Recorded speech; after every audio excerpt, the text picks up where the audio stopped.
You know that feeling when you get paid, and before you can even take a breath, the money is already gone? Like your bank account is just a revolving door where income walks in and bills immediately escort it back out. And somewhere in the back of your mind, you have this quiet, uncomfortable thought. What if this is just how it always is for me? Here's the thing, though. The difference between people who break that cycle and people who stay stuck in it forever is almost never about income. It's not about getting a raise, landing a better job, or finally having a month where nothing breaks. It's about one specific shift in how you treat a single dollar. And most people never figure it out. My name is Mick, and I spend probably an unhealthy amount of time studying financial psychology.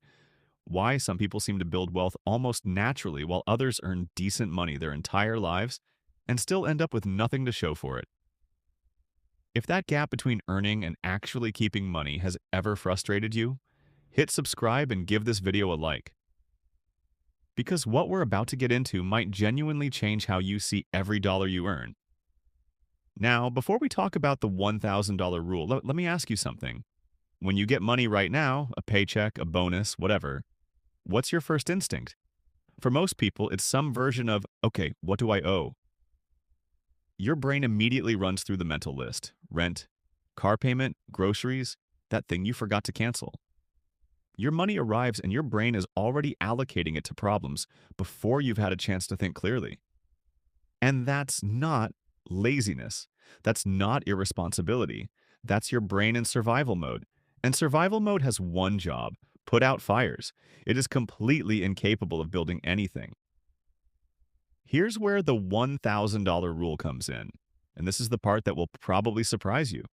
Most financial advice tells you to budget better, spend less on coffee, track every dollar. And look, those things aren't wrong, but they're treating the symptom, not the cause. The actual problem is that your brain never gets the signal that it's safe to stop surviving and start building. And that signal, that specific neurological permission slip, comes from having $1,000 sitting somewhere that you are not allowed to touch. Not $1,000 you're saving towards something. Not $1,000 earmarked for next month's rent.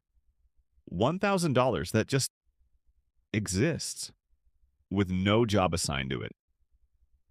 Think about that for a second, because it sounds simple, almost too simple, but the psychological weight of that number is enormous. Research consistently shows that people without any financial buffer make worse decisions, not because they're less intelligent, but because their cognitive bandwidth is almost entirely consumed by short-term threat management. Every purchase becomes a calculation. Every unexpected expense becomes a crisis. Your brain is so busy managing today that it literally cannot think about next year. But here's what actually happens when you cross that $1,000 threshold. Something shifts.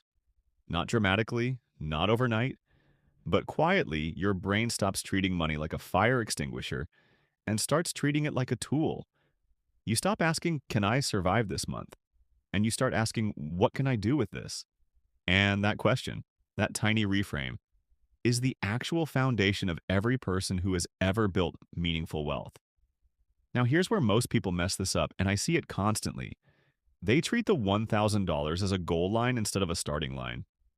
They hit it, feel proud, and then life happens. The car makes a noise.